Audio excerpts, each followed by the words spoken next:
السلام عليكم ومرحبا بكم، إن شاء الله كامل تكونوا بخير. وصفتنا لنهار اليوم اللي هي وصفة تتباع في المطاعم وتتباع غالية، وأنا اليوم جبتها لكم غير بسومة رخيصة، واللي ما تجربهاش راهي مراطية تقطر بالبنة بزاف بزاف بنينة.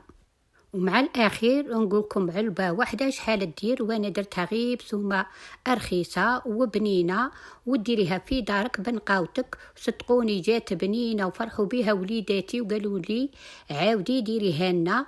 وقدام لا نبدا الفيديو نحلي كلامي بالصلاة والسلام على سيد الخلق محمد عليه ألف صلاة وسلام، ونبداو في الوصفة.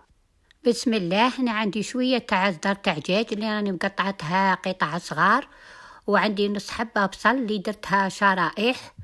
وانتي كان عندك الدجاج ولا الدجاج اللي كان عندك ديريها. انا شريت قد 40,000 وراني باين ندير الوصفة. وعندي هنا الزيتون فاني مقطعته قطع صغار إفيلي، شوية تاع الموطاغ، شوية تاع فلفل أحمر الحلو، شوية تاع جنجبير، شوية تاع كركم، شوية حرور.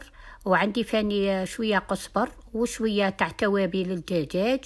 وعندي فاني الملح على حسب الذوق. وندير الجامبو بغيتي ديري بغيتي تستغناي. مهم الجامبو يبنن لك هذا الوصفة. وهنا عندي 4 مغارف كبار تاع زيت، نخلط قاع على هذه الطريقة. ونجيب المقلة ماني دايره فيها لا زيت لا والو، نفرغ فيها ذاك الخليط ونديها فوق النار ونقعد نخلط حتى لي يتكرمل لي البصل. درت شويه ما في ديك الغرفيه اللي كان فيها الدجاج هيا ونمرق به. ندير هنا قد كاس تاع ماء ونغطي عليها ونخليها طيب على غرتها. كي طيب لي نزيد عليها لا كريم فريش، كريمه سائله، ونخليها تغلى غليه واحده ونطفي. هيا وهنا عندي شويه بطاطا اللي راني مقطعتها نملحها ونديها تتقلى. وعندي هذا العلب ندهنهم كاع بالزيت. هنا عندي 5 علب، انا درت 5 علب من هذا الوصفه، نديرهم كاع ندهنهم بالزيت. وفي العلبه نبدا بالبطاطا اللي راني قاليتها. ندير الاولى البطاطا ونزيد عليها ذاك الدجاج، وذاك الدجاج لازم تخلي فيه شويه تاع لاصوص. وعندي هنا فاني شويه فرماج رابي، نزيد عليها شويه فرماج رابي.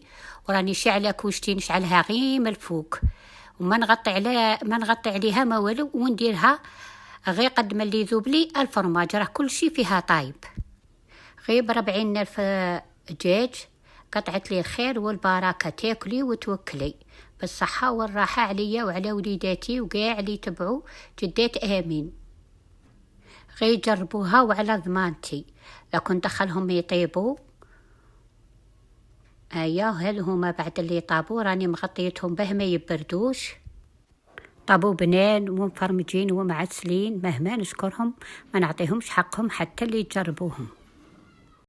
وذاك نقولكم شحال دير للعلبة. قالك ولدي شريتها ب50,000 وانا درت 5 علب ميم با جاوني ب100,000.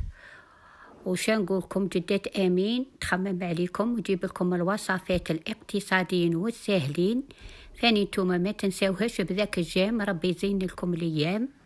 ورافقت هذا الوصفه بهذا الياغوت صنع منزلي جاي يقطر في البنه. ولا عجبتكم الوصفه قولوا لي نحطها لكم.